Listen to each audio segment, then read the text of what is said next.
Sa video na ito, matutuklasan natin ang 7 Kristiyano na hindi papasok sa langit. Manatiling tuon at panoorin hanggang sa katapusan ng video upang matiyak na wala kang ginagawang alinman sa mga pagkakamaling ito. Ang unang Kristiyano na hindi papasok sa langit, isang Kristiyanong mahilig sa pera at materyal na ari-arian. Ang mga katagang Kristyanismo at materyal na kasaganaan ay magkaugnay na ngayon na halos hindi na sila makilala sa isa't isa. Ito ay hindi nakakagulat na ito ang kaso. Alam natin na ang Diyos ay hindi nagnanais ng kapahamakan o paghihirap sa sinuman. Ngunit dapat mong malaman na, ayon sa Biblia, ang Kristyanismo at kayamanan ay hindi palaging karaniwan at hindi mapaghihiwalay ng mga termino. Sa katunayan, si Jesus mismo ay gumawa ng isang napakakontrobersyal na pahayag tungkol sa kayamanan sa Mateo. Pagkatapos ay sinabi ni Jesus sa kanyang mga alagad, "Katotohanang sinasabi ko sa inyo, mahirap para sa isang mayaman ang pumasok sa kaharian ng langit. Muli kong sinasabi sa inyo, mas madali para sa isang kamelyo na dumaan sa butas ng isang karayom kaysa sa isang tao na mayaman upang makapasok sa kaharian ng Diyos." Mayroong iba't ibang mga interpretasyon ng talatang ito. Ang tiyak na bagay ay nagbabala si Jesus kung gaano kahirap ang magkaroon ng kayamanan at makapasok sa kaharian ng langit. Ngunit may mali ba sa pagkakaroon ng kayamanan at pagiging Kristiyano? Sa katotohanan, walang mali sa katotohanan ito. Ang Diyos ay may napakalaking kayamanan at nagmamay-ari ng lahat ng kayamanan. Siya ay nagmamay-ari ng ginto at pilak at maaaring ibigay ang mga ito sa sinumang naisin niya. Ang malaking problema kung gayon ay nasa pag-ibig sa pera. Hindi tayo maaaring maglingkod sa Diyos at sa parehong oras ay maglingkod sa kayamanan ayon sa Mateo 6 na talata 24. Ngunit posible bang maging Kristiyano at mahalin ang pera? Hindi ba't sinasabi ng Biblia na ang pag-ibig sa salapi ay kapareho ng idolatriya? Kahit na tila hindi ka panipaniwala, posible na maging Kristiyano at mahalin ang pera. Tingnan natin kung ano ang sinabi ng apostol tungkol dito sa unang Timoteo 6 na talata 9 hanggang 10.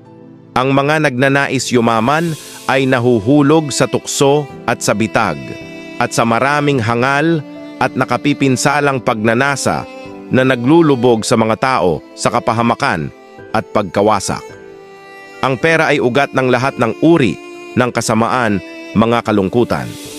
Sa talatang ito, hindi lamang nakasaad na ang pag-ibig sa pera ang pinakamasama sa lahat ng kasamaan, ngunit ito rin ay gumagawa ng isang nakakagulat na pahayag. Posibleng lumayo sa pananampalatayang Kristiyano dahil sa kasakiman.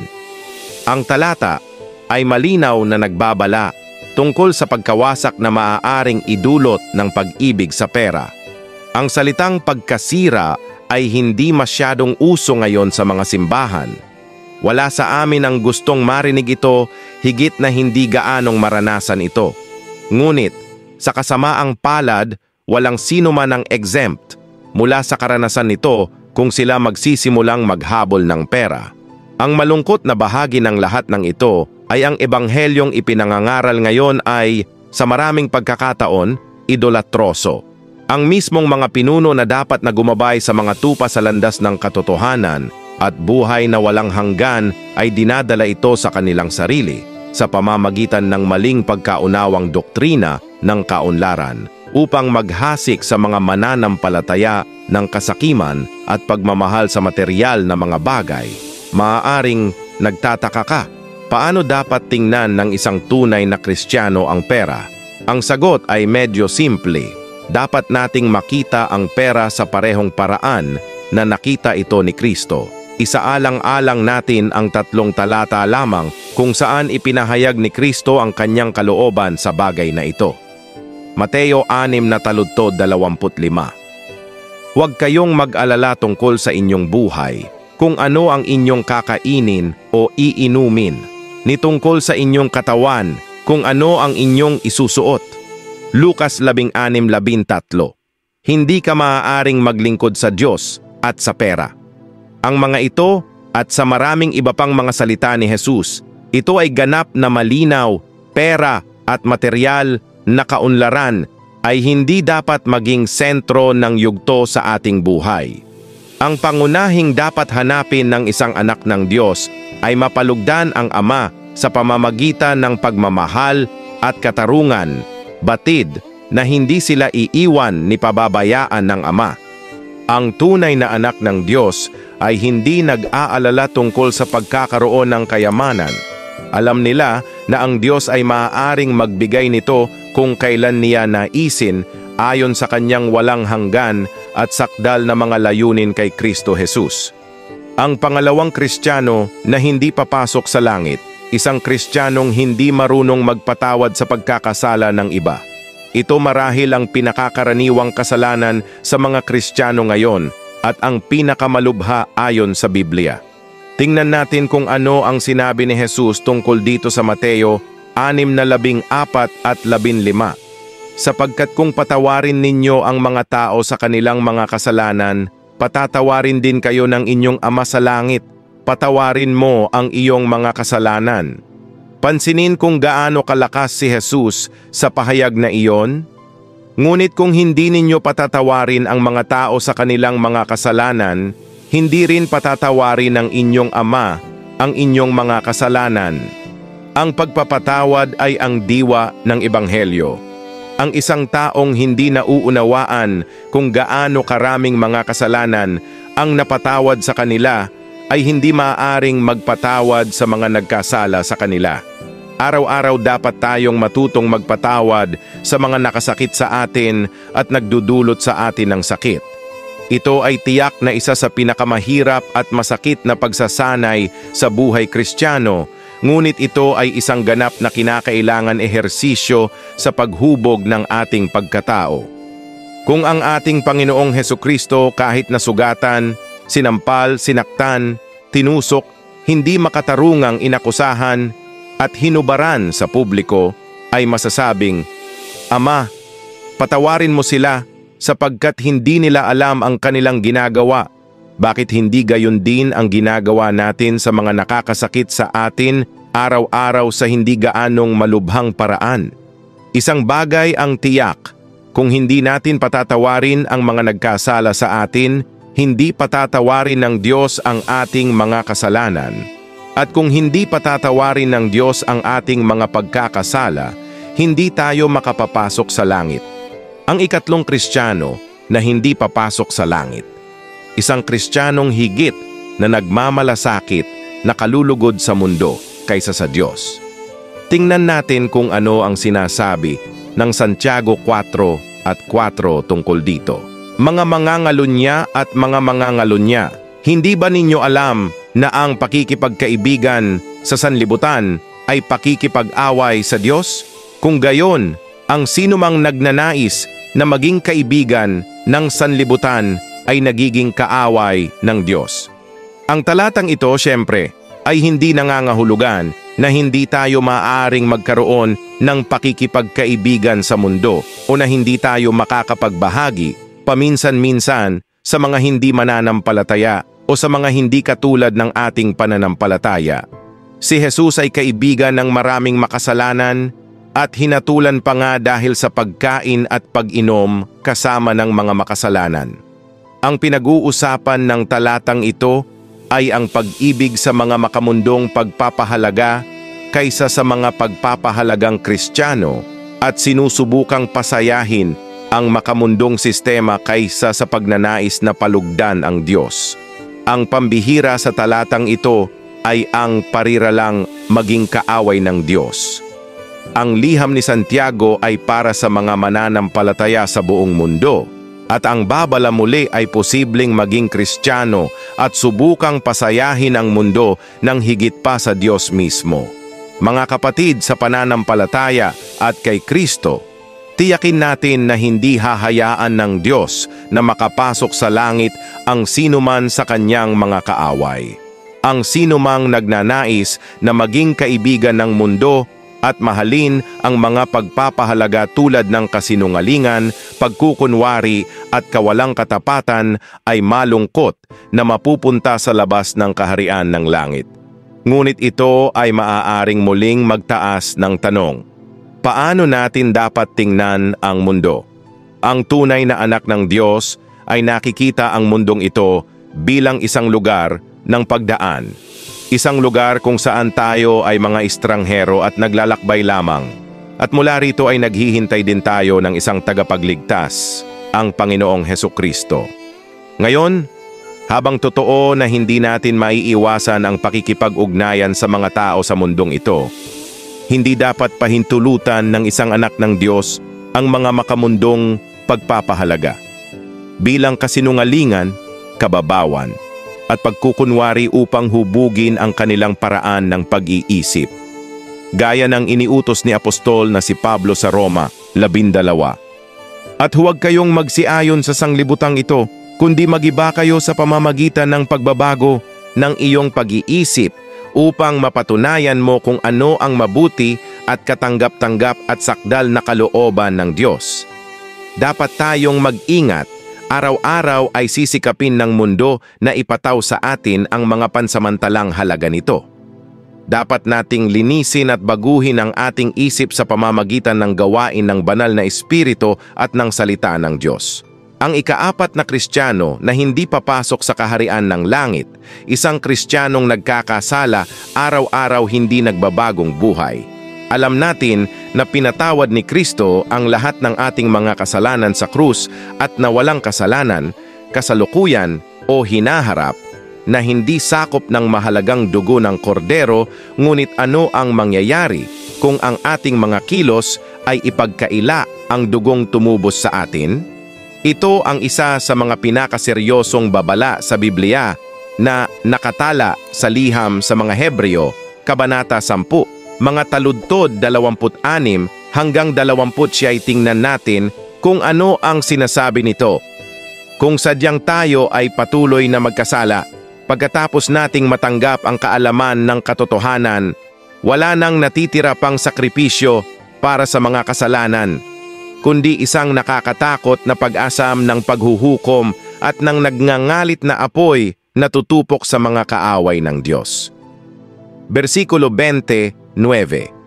Gaano pa kaya sa tingin mo ang nararapat sa isang tao na parusahan na yumurak sa anak ng Diyos sa ilalim ng paa, na itinuring na isang bagay na hindi banal ang dugo ng tipan na nagpabanal sa kanila, at sino ang nag-insulto sa espiritu ng biyaya?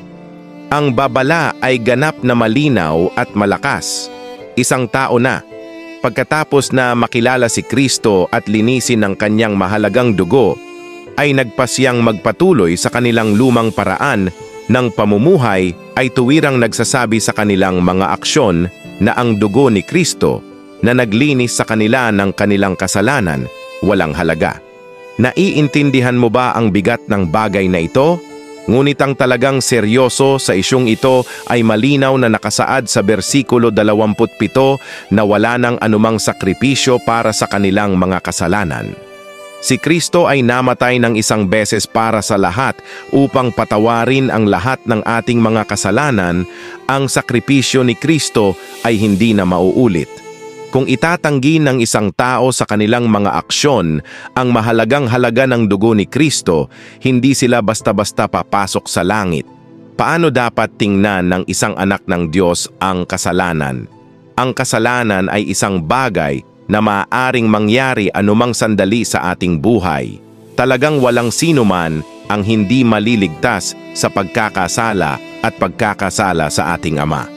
Ngunit ang isang tunay na anak ng Diyos ay marunong makilala kaagad kapag sila ay nagkasala, ay iiyak kaagad pagkatapos magkasala. Humihiling sa ating Ama na patawarin tayo, at tayo ay maawain niyang patatawarin at lilinisin tayo sa lahat ng kalikuan, gaya ng nakasaad sa unang sulat ni Juan, unang kabanata, talata 9. Kung ating ipinahahayag ang ating mga kasalanan, siya ay tapat at makatarungan na patawarin tayo sa ating mga kasalanan at lilinisin tayo mula sa ating mga kasalanan. lahat ng kalikuan. Ngunit kung ang kasalanan ay naging pamumuhay ng isang Kristiyano nang hindi nagdudulot sa kanila ng anumang sakit o pagsisisi, ang kanilang kapalaran ay tiyak na hindi magiging langit. Ang ikalimang Kristiyano na hindi papasok sa langit, isang maligamgam na Kristiyano na higit na nagtitiwala sa kanilang sarili kaysa sa kaligtasan na iniaalok sa kanila ni Kristo. Ang malinaw na babala ay matatagpuan sa Pahayag, Kabanatang 3, mga talata 15 at 16. Alam ko ang iyong mga gawa na ikaw ay hindi malamig o mainit. Sana'y ikaw ay isa o ang iba, ang malamig malapit na kitang iluwa sa bibig ko. Marami ang maaaring magtaka kung ano nga ba ang ibig sabihin ng pagiging maligamgam. Ito ay tumutukoy sa isang Kristiyano na nagsimulang magtiwala ng higit sa kanilang sarili kaysa kay Kristo. Isang Kristiyano na nagsimulang mag-isip na ang kanilang pisikal na pag-aari ay mas mahalaga kaysa sa espiritual na kayamanan at mga kaloob na iniaalok sa kanila ng Diyos. Isaalang-alang ang 17 talata. Sabi mo, ako'y mayaman, ako'y nagkamit ng kayamanan at wala akong kailangan. Ngunit hindi mo namamalayan na ikaw ay kahabag-habag, dukha, bulag at hubad. Ang talata ay isang direktang pagsaway sa lahat. Yaong mga nagtitiwala sa kanilang pera, kanilang mga ari-arian at naniniwala na kapag naabot na nila ang isang tiyak na antas ng material na kasaganaan sa lupa, wala na silang anumang bagay na dapat pagsikapan araw-araw. Mag-ingat, ang buhay Kristiyano ay hindi tungkol sa kung gaano karaming pera ang mayroon tayo sa lupang ito, ni tungkol sa kung gaano karaming material na mga ari-arian ang natamo natin, ngunit tungkol sa pagsusumikap araw-araw na sundin si Kristo, pagsunod sa kanyang mga turo, pagtalikod sa ating pagkamakasarili at pagmamataas. Ngunit muli, mayroong isang napakaseryosong babala para sa mga ganitong uri ng mga Kristiyano. Iluluwa ko na kayo sa aking bibig. Ang talata ay malinaw na hindi nangangailangan ng karagdagang paliwanag. Ang isang Kristiyano na iniluwa sa bibig ng Diyos ay walang paraan na makapasok sa langit. Ang ika-6 na Kristiyano na hindi papasok sa langit, isang Kristiyano na hindi nagmamahal sa kanilang kapwa at hindi nagsasagawa ng kabaitan sa mga nangangailangan, at ang pagmamahal sa kapwa ay hindi mapaghihiwalay. Ang pagsunod kay Kristo ay kinakailangang isang taong nagsasakripisyo para sa kapakanan ng iba, tulad ng pagsakripisyo ni Kristo para sa ating kapakanan. Talagang salungat na sabihin na tayo ay mga anak ng Diyos at napopoot sa ating kapwa. Unang Juan Kabanata 4:20. Kung ang sinuman ay magsabi, umiibig sa Diyos at napupuot sa kanyang kapatid, siya ay sinungaling, sapagkat ang hindi umiibig sa kaniyang kapatid na kaniyang nakita ay hindi maaaring umibig sa Diyos na hindi niya nakikita. Ika-20 talata. At ang utos na ito ay nasa atin mula sa Kanya. Ang umiibig sa Diyos ay dapat ding umibig sa kaniyang kapatid. Suriin nating mabuti ang ating sarili upang hindi tayo matagpo ang kulang sa pagmamahal at awa sa mga dukha at nangangailangan ang nagsasabing mahal nila ang Diyos ngunit hindi umiibig sa kapwa ay sinungaling. Siguraduhin na hindi papasukin ng Diyos ang sinumang sinungaling sa langit. Ito ay direktang naghahatid sa atin sa huling punto upang lubos na maunawaan ang bagay na ito. Ang ika-7 Kristiyano na hindi papasok sa langit. Ang isang Kristiyano na napupuot sa mga batas ng Diyos ay hindi papasok sa langit. Ito marahil ang isa sa pinakamahirap na bagay na binibigkas mismo ng Panginoong Hesukristo sa kanyang tanyag na sermon sa bundok. Tingnan natin kung ano mismo ang sinabi ni Jesus tungkol dito sa Mateo 5 talata 17 hanggang 20. Huwag ninyong isiping naparito ako upang pawalang bisa ang kautusan o ang mga propeta.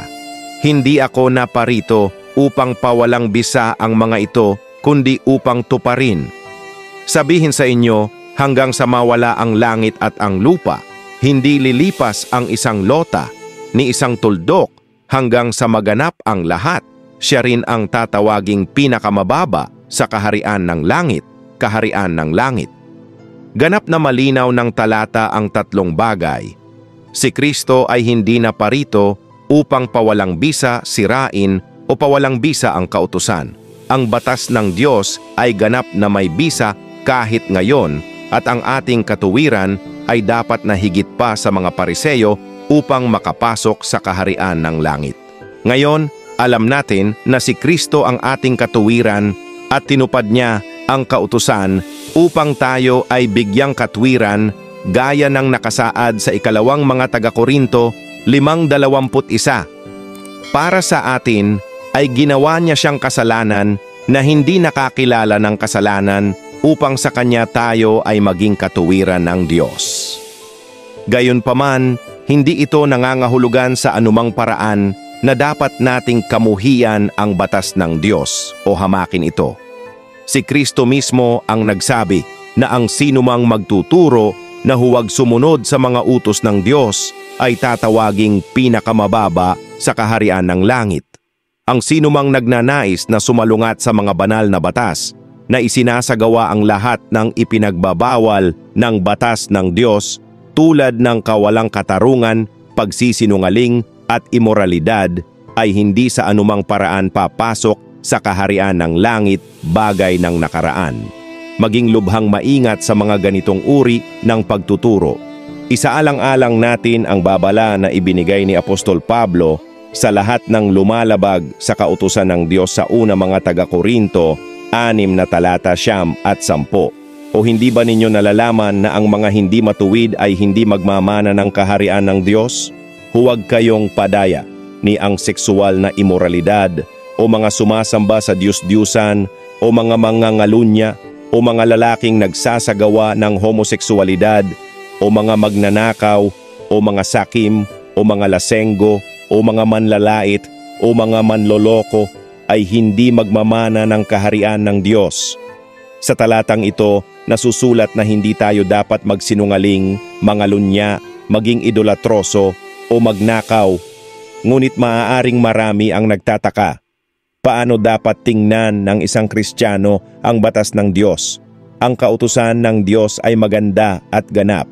Bagamat hindi ito ginawa upang iligtas ang tao, ang tanging layunin nito ay ipakita sa tao kung ano ang tama at mali. Sa gayon ay nagbibigay ng isang malinaw na sanggunian para sa kung ano ang dapat at hindi dapat gawin. Ayon sa Awit 19 na talatang 7, ang kautusan ng Panginoon ay sakdal na nagbibigay buhay sa kaluluwa.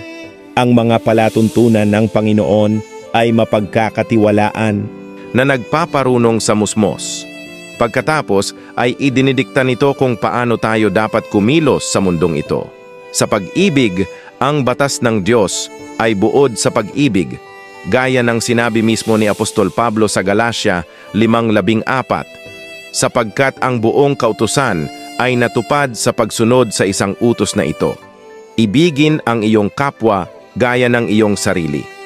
Tiyakin na sinumang hindi namumuhay ayon sa pamantayan ng pag-ibig at kabaitan na nakasaad sa batas ng Diyos ay hindi makikita ang mukha ng Diyos na siyang Ama ng lahat ng pag-ibig at kabaitan. Ang mga ito, kung gayon, ay ang mga Kristiyano na hindi papasok sa kaharian ng langit. Ito, siyempre, ay hindi nangangahulugan na ito lamang ang mga kaso sa ang Biblia kung saan binabalaan ang panganib ng paglayo sa pananampalataya kay Kristo. Maraming iba pang babala sa Biblia sa paksang ito, ngunit umaasa tayo na ang isang bagay ay magiging ganap na malinaw ngayon. Ito ay hindi ang pananalangin o pagdalo sa isang pagsamba o kahit na pagbibigay ng ating mga handog na ginagawa tayong tunay na mga Kristiyano. Bagamat hindi natin itinatanggi ang kahalagahan ng mga bagay na ito, muli nating alalahanin ang matatalinong salita ng ating Panginoong Hesukristo. Hindi lahat ng nagsasabi sa akin, Panginoon, Panginoon, ay papasok sa kaharian ng langit, kundi ang gumagawa lamang ang kalooban ng aking Ama na nasa langit. Ano nga ba ang kalooban ng ating Ama?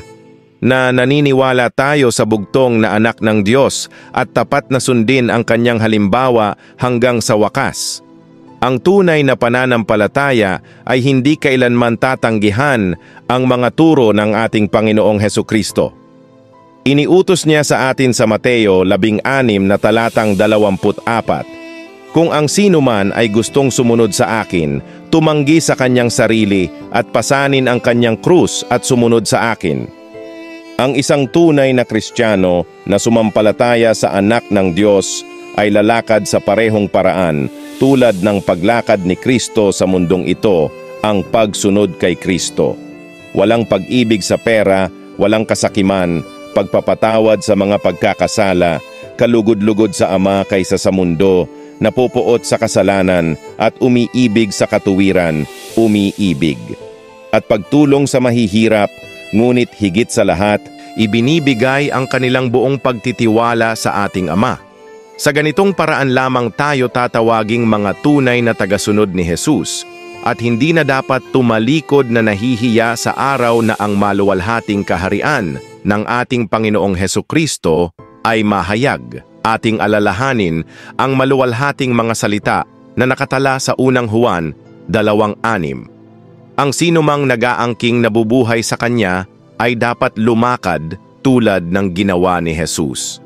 Ang mensahe ay nagbibigay diin sa kahalagahan ng pamumuhay ng isang tunay na buhay Kristiyano ayon sa mga turo ni Hesukristo. Sa isang mundo kung saan ang pagiging isang Kristiyano ay tila madali at madaling makuha, ang tunay na pananampalataya ay napatunayan sa pamamagitan ng mga aksyon at isang pagbabagong puso. Nagbabala si Jesus na hindi lahat ng sumisigaw ng Panginoon, Panginoon ay papasok sa kaharian ng langit, ngunit ang mga gumagawa lamang ng kalooban ng Ama. Itinatampok ng teksto ang 7 uri ng mga Kristiyano na hindi papasok sa langit. Bawat isa ay kumakatawan sa isang malaking kabiguan sa pag-unawa at pagsasabuhay ng pananampalataya. Ang diin ay ang pangangailangang isa. Ibigin ang Diyos kaysa sa kayamanan at materyal na mga ari-arian. 2. Patawarin ang mga pagkakasala ng iba. 3. Unahin ang Diyos kaysa mundong ito. 4. Iwasan ang sadyang pagkakasala. 5. Maging masigasig sa pananampalataya, ganap na nagtitiwala sa kaligtasang inialay ni Kristo. 6. Mahalin ang kapwa at magsagawa ng kabaitan. 7. Igalang at sundin ang mga batas ng Diyos. Ang pagmumuni-muni na ito ay humahantong sa atin sa malalim na pagsusuri sa sarili. Pagtatanong kung ang ating buhay ay naaayon sa mga turo ni Kristo o kung tayo ay mga Kristiyano lamang sa pangalan. Ito ay panawagan para sa tunay na pananampalataya na nagpapakita sa mga konkretong pagkilos ng pagmamahal, pagpapatawad, katarungan at pagpapakumbaba. Sana ay nagustuhan mo ang video. Kung ang nilalamang ito ay mahalaga sa iyo, hinihiling ko ang iyong suporta sa iyong subscription upang hindi mo makaligtaan ng alinman sa aming mga paparating na video. Ibahagi ang video na ito sa pamilya at mga kaibigan, mag-like at mag-iwan ng iyong opinyon sa mga komento. Nakakatulong ito sa video na maabot ang mas maraming tao. Sama-sama, maaari nating ipaliwanag ang higit pang mga isip at palawakin ng ating pangunawa. Salamat sa iyong pagpunta dito at pagpalain ka ng Diyos.